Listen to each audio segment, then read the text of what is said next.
নমস্কার, Bengali film reviews চ্যানেলের তরফ থেকে আপনাদের সকলকে সুস্বাগতম। আপনাদের সঙ্গে আমি তন্ময়।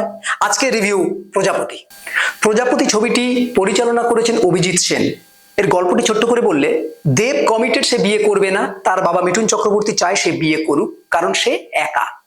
ঠিক এরকম একটা দোলাচলের মধ্যে দিয়ে মিঠুন চক্রবর্তীর কলেজের বান্ধবী মমতা শঙ্করের সাথে সাক্ষাৎ। এরপরে তাদের জীবনে কি ঘটে, দেবের কি বিয়ে হয়, এটা জানতে গেলে আপনাদের সিনেমাটা দেখতে হবে। এবার যদি ছবির অ্যাক্টিং পার্টের দিকে আসি, সেখানে দেখা যাবে এই পুরো সিনেমাটা ইন্টারেস্টিং হয়ে উঠেছে কেবলমাত্র এক এবং অদ্বিতীয় মিঠুন চক্রবর্তীর জন্য।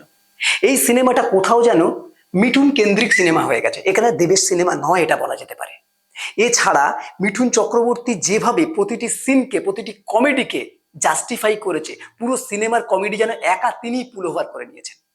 এছাড়া অন্য যে সমস্ত চরিত্রগুলো আছে, যেমন বিশ্বনাথ, খরাজ, মমতা শঙ্কর, প্রত্যেকেই ভালো অভিনয় করেছে, কিন্তু Mithun Chakraborty is the best. আসলে জঙ্গলে যখন বাঘ চলে আসে তখন যেমন অন্য পশুদের গুরুত্ব থাকে না, তেমনি অন স্ক্রিন যখন মিঠুন চক্রবর্তী চলে আসে তখন অন্য কারুর দিকে চোখ যাবে না, এটাই স্বাভাবিক। এটাই হয়েছে এই ছবির ক্ষেত্রেও। এবার যদি এই ছবির পজিটিভ দিকে চলে আসি, সেক্ষেত্রে প্রথমেই বলতে হবে অ্যাক্টিং। এখানে মিঠুন চক্রবর্তীর যেভাবে কমিক টাইমিং গুলো দেখানো হয়েছে সেটা কিন্তু অসাধারণ। এছাড়া এর পাশে ইমোশনাল দৃশ্যগুলো কিন্তু অসাধারণভাবে টাইট করে বাঁধা হয়েছে। একটা দৃশ্যে আমরা যখন দেখতে পাচ্ছি যে মিঠুন চক্রবর্তী এবং মমতা শঙ্করের যে কেমিস্ট্রি, সেটা অনবদ্য। মৃগয়ার পরে মিঠুন চক্রবর্তী এবং মমতা শঙ্কর এই প্রথম আবার এই সিনেমাতে। এছাড়া মিঠুন চক্রবর্তী এবং দেবের মধ্যে অফ স্ক্রিন যে একটা আলাদা কেমিস্ট্রি আছে, সেটা যেন অন স্ক্রিন বাবা ছেলে চরিত্রে কোথাও যেন ধরা পড়ে যায়। এরপর যদি এই ছবির নেগেটিভ পয়েন্টে আসি, সেখানে দেখা যায় এন্টায়ার ছবি জুড়ে আমরা দেখতে পাই মিঠুন চক্রবর্তী একাকিত্বে ভুগছে। সেখানে সে দেবকে বিয়ে দিতে চায়, কিন্তু হঠাৎ করে একটা সিনে তার কি একটা রিয়েলাইজেশন হলো, তারপর পুরো জিনিসটাই চেঞ্জ হয়ে গেল।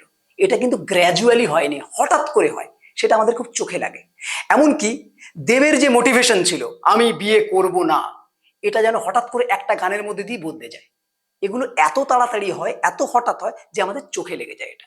এমনকি দেব এবং শ্বেতা ভট্টাচার্যের যে কেমিস্ট্রি, সেটাও কিন্তু খুব ভালো করে ওয়ার্ক করেন।